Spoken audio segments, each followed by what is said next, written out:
એક ગુજરાતી સાહેબ સામે પડી જાય ને તો આખી દુનિયાને ભારે પડી. એક સમય એવો હતો કે વિદેશમાં જવાના વિઝા નતા આપતા. એ વિદેશનો મંત્રી આપણા મોદી સાહેબને રિસીવ કરવા જાય. સાહેબ, એ ગુજરાતીની તાકાત છે. વાત એ આપણા ગુજરાતની તાકાત છે. બધાને છંછેડાય પણ આ ગુજરાતીને કોઈ લઈ ના છંછેડાય. કોર્પોરેટરથી લઈને સાહેબ છેક સંસદ સભ્યો સુધી બધાને હિંમત આપનાર હોય ને ત્યાં એક વ્યક્તિ છે સાહેબ. અત્યારે ગમે તેને કહો ને સાહેબ, બધા નિશાન ભૂલી જાય પણ એક જ નિશાન વ્યાસપીઠ છે ને, અમુક મર્યાદા હોય.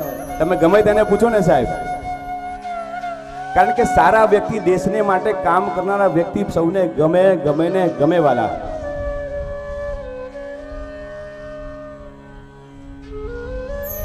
અને જેનો રાજા મજબૂત ને એની પ્રજા મજબૂત હોય ને હોય સાહેબ.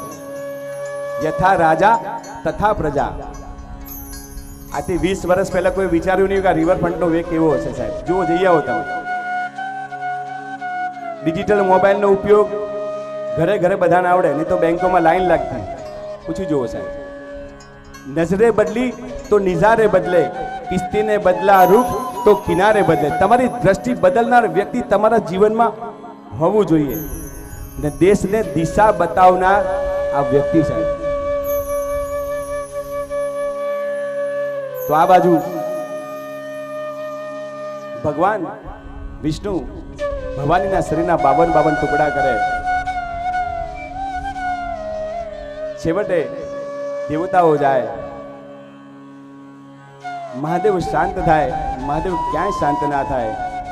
છેવટે દેવતાઓ બે હાથ જોડીને પ્રાર્થના કરે, હે મહાદેવ આપ શાંત થાઓ. બે હાથ જોડીને વંદન કરે. શંભો ચરણે પડી માગો ઘડી રે ઘડી કષ્ટ કાપો દયા કરે દર્શન કેવો છે તમે ભક્તોના દુઃખ હરનારા, શુભ સૌનો સદા કરનારા.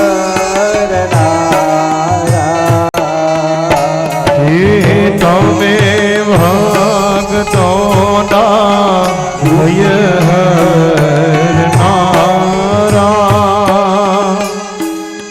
શુભ સૌનો સદા કરનારા.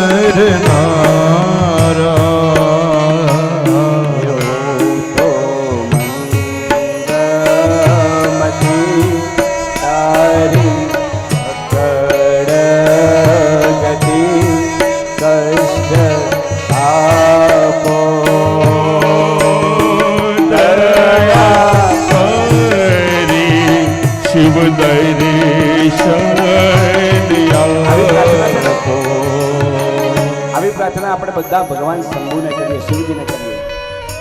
પણ આ જ પ્રાર્થના અમારા વિદ્વાન ભૂદેવો દેવતાઓ મહાદેવને કરે, અને દેવતાઓ મહાદેવને કહે, નમામિ શમીશાય વીરવાણ રૂપમ વિભુ વ્યાપકમ વેદ સ્વરૂપમ નિજમ નિર્ગુણમ વિકલ્પ નિરીહમ ચિદાકાશમાં ભાસમ ભજેહમ નમામિ શમીશાન નિર્વાણ રૂપમ. ભગવાનને પ્રાર્થના કરે છે બધા, મહાદેવ આપ પ્રસન્ન થાઓ. અને આ બાજુ વીરભદ્ર મહાદેવના સસરા એટલે કે દક્ષ પ્રજાપતિનું ધડ મસ્તકથી અલગ કરેલું છે. દક્ષ પ્રજાપતિ મહાદેવની પાસે આવે છે, પ્રભુ આપ મને ક્ષમા કરો, આપ મને દયા કરો, મારાથી ભૂલ થઈ ગઈ છે. બે હાથ જોડીને વંદન કરતા કરતા શિવજીને કહે છે, મેં પાપ કર્યા છે એવા, હું ભૂલ્યો તારી સેવા. મેં પાપ કર્યા છે, હું ભૂલ્યો તારી સેવા. પણ ભગવાન કેવો છે, મારી ભૂલોના ભૂલનારા, તારી કરુણા નો કોઈ પાર નથી. ઓ કરુણા કરનારા, તારી કરુણાનો કોઈ પાર નથી. એટલે ભગવાન મહાદેવ ભોળિયાનો ભગવાન છે. હા સાહેબ, ભોલેનાથ એટલા માટે કહીએ છીએ, ભક્ત ભોળો હોય ને એનો એ ભગવાન છે, એટલે એનું નામ ભોલેનાથ છે. ભગવાન કૃપા કરે છે, આજ્ઞા કરે છે ગણોને. બકરાનું મસ્તક દક્ષ પ્રજાપતિને લગાવે છે ને પહેલી સર્જરી કર્યો ને વિશ્વમાં તો મારા મહાદેવે સર્જરી કરી. મસ્તક દક્ષ પ્રજાપતિને લગાવે છે. દક્ષ પ્રજાપતિને બોલવું છે પણ કંઈ બોલી શકતો નથી. છેવટે બમ બમ બમ હાથની તાલી પાડે. ત્યાંથી પ્રથા ચાલુ થઈ. હો, મહાદેવના મંદિરે જાઓ ને બધા હાથની તાલી પાડે. પણ એ તો પહેલા પાડતા. અત્યારે એવું કરવાનું, અત્યારે જવાનું શિવજીના મંદિરમાં. સાહેબ દ્રષ્ટિ બદલો ને એટલે સૃષ્ટિ બદલાઈ જાય ને બદલાઈ જાય. શિવજીના મંદિરમાં જવાનું, 3 વાર તાળી પાડવાની જગ્યાએ 3 વાર કહેવાનું, ઓમ નમઃ શિવાય, ઓમ નમઃ શિવાય, ઓમ નમઃ શિવાય, ઓમ નમઃ શિવાય.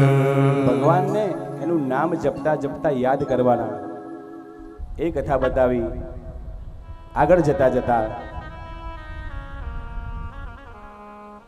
ભગવાને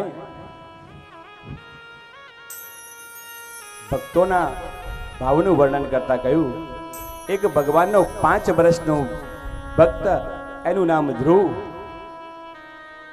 એકવાર એની માની સાથે રાજ્યના સિંહાસન પર બેસતું હતું અને અપરમાએ મેણું માર્યું કે તારે જો રાજાના સિંહાસન પર બેસવું હોય ને તો જે આ ભગવાનને ભજી લે.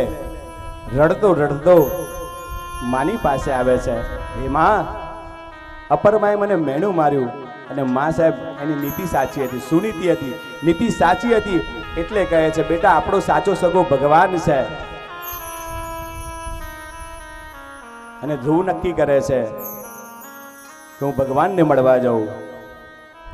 છેવટે ધ્રુવ જંગલના માર્ગે નીકળશે. જતા જતા આગળ નારદજી મળે છે અને નારદજી કહે છે, હે બેટા,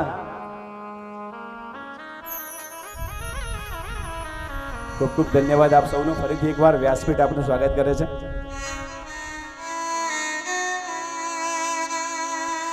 અને